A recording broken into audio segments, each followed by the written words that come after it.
রাত 3:30টায় আমাকে এক মহিলা ভুল করে একদিন রং নাম্বার কল দিয়েছে। আমি মনে করছি কেউ হয়তো মাহফিলে ডেট নেবে, বুঝলেন না। কল দিয়ে বলতেছে, হ্যালো তুমি কে? সোহেল। আমি তখন বললাম, না আমি তো একটা হুজুর মানুষ। তখন বলতেছে, ঢং করো না, রাত চলে গেলে আফসোস করবা। ও কি তাহাজ্জুদ পড়ার জন্য ডাকতেছে? আছে না নাই? যুবক, মহিলার প্রেমে পাগল হওয়া যাবে? তুমি যার লাগিয়া এমবি ভরো, তার তো বাটন ফোন। কেমন করে বুঝবে রে সে, কেমন করে বুঝবে রে সে, ডিজিটাল তোর মন। তুমি যার লাগিয়া এমবি ভরো, তার তো বাটন ফোন। যুবক বলবো নাকি তোমরা ঘুমাইছো? মেসেজ দিলে সেন্ড করে না, দেয় না তো রিপ্লাই। ভিডিও কলে বলবা কথা, ক্যামেরা তার নাই রে, ক্যামেরা তার নাই।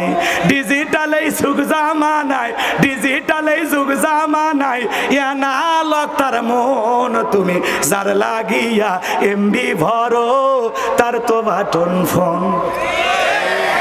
প্রেম প্রীতি ভালোবাসা বিয়ের আগে নয়, মনের মধ্যে রাখো তুমি পরকালের ভয় রে, আল্লাহ তাআলার ভয়। গানের মধ্যেও শিক্ষা আছে না নাই? প্রেম প্রীতি ভালোবাসা বিয়ের আগে নয়, মনের মধ্যে রাখো তুমি পরকালের ভয় রে, আল্লাহ তাআলার ভয়। তবে তুমি মুক্তি পাবা, তবে তুমি মুক্তি পাবা দোজখের আগুন। তুমি যার লাগিয়া এমবি ভরো, তার তো বাটন ফোন।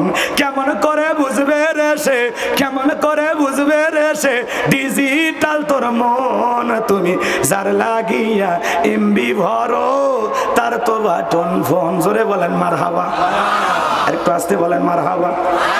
এ যুবক, তোমারই বলতেছি, আজকের যুবকেরা পাগল হয়ে গেছে। 20 বছর বয়স, নাক চিপলে মায়ের দুধ বের হবে। এমন যুবক বাড়িতে এসে বলে, আব্বা উত্তর পারে লাখিকে আমি কথা দিয়েছি, রাজি থাকলে 1 সাপুন, না হলে 2 সাপুন। ছেলে আসে নিজের বিয়ের প্রস্তাব বাপক দেয়। এরকম ছেলে আছে না? একা মাতবাড়ি করে প্রেম করে বিয়ে করিস না, কারণ প্রেম করে জীবনে কেউ সুখী হয় না। তোর ভালোবাসা জানলা ভেঙে পালিয়ে যাবি। পিতা মাতা রাজি হয় না, পালিয়ে যা বিয়ে করে। 3 মাস পরে দাও কুড়েলে সম্পর্ক, একে অপরকে সহ্যই করতে পারে না। বিয়ের আগে তুই তাই সব কয়ে শেষ। আর একটা অজানা অচেনা একটা মেয়েকে বিয়ে করবা, জীবনে শান্তি আলাদা। পাগলা। আর বিয়ের আগে 3 বছর 6 বছর প্রেম করে সব শেষ, বাসর ঘরে কয় ঘুমাও, কথা কয় না। রাগ করেছেন মনে হয়।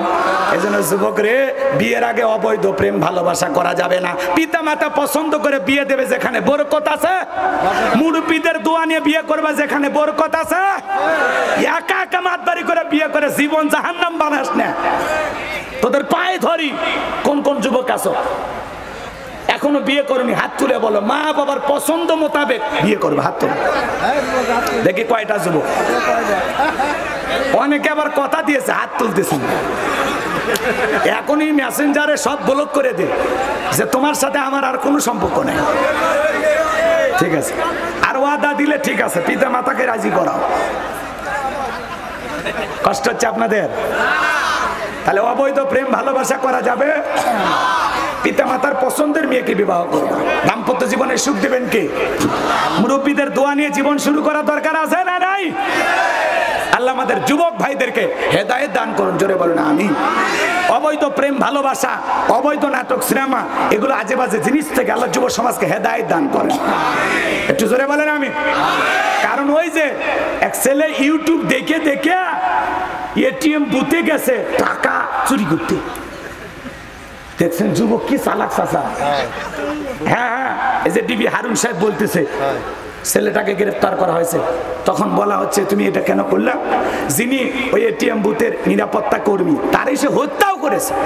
60 বছর বয়স মুরব্বী, তাকে হত্যা করার পরে এই ছেলেটা হাতুড়ি নিয়ে গেছে এটিএম বুথে, সব পিটায়া খুব চেষ্টা করেছে, কিন্তু টাকা বের করতে পারে না।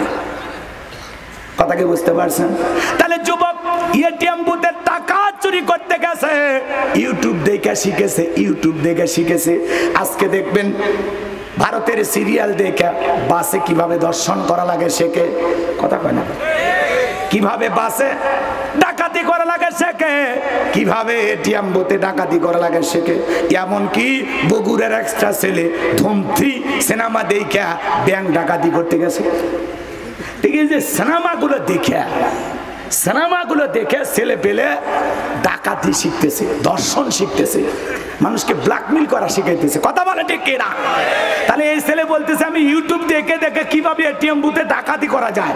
ছেলেটা প্রথমে কিডনি বিক্রি করতে গেছিল, কি অভাবে পড়ে স্বভাব নষ্ট, অভাবে পড়ে স্বভাব নষ্ট। ছেলেটা প্রথমে কিডনি বিক্রি করতে গেছে, তখন দাম মনের মতো পায়নি, এই জন্য কিডনি না বিক্রি করে এটিএম বুথে গেছে টাকা চুরি করতে। তার সরল স্বীকারোক্তি ডিবি সাহেবের কাছে দিয়েছে। কারণ ডিবি হারুন সাহেব এই কথাগুলো বলতেছে, আমরা শুনলাম। কষ্ট হয়েছে আপনাদের?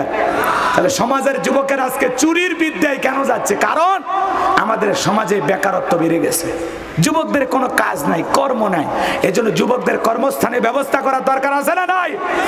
রাষ্ট্র যদি প্রত্যেকটা ছেলের কর্মের ব্যবস্থা করে দিত, চাকরির ব্যবস্থা করে দিত, এই সমাজের যুবকেরা চুরি করতো না, কথা বলে ঠিক কিনা? কয় না বেকার মানুষ, মাথায় শয়তানের আড্ডাখানা, কখন কি করবে নিজেও জানে না, কথা কোন ঠিক কিনা? খালি আমাদের দেশের যুবকেরাই খারাপ তা না। এই যে নিউ ইয়র্কে এক যুবক ভালোবেসে বিয়ে করছে, মাত্র 1.5 বছর হয়নি চাচা, বউয়ের সাথে ঝুট ঝামেলা ঝগড়া হতে হতে রাগ করে বউক নাড়িয়ে 200 টুকরে করছে।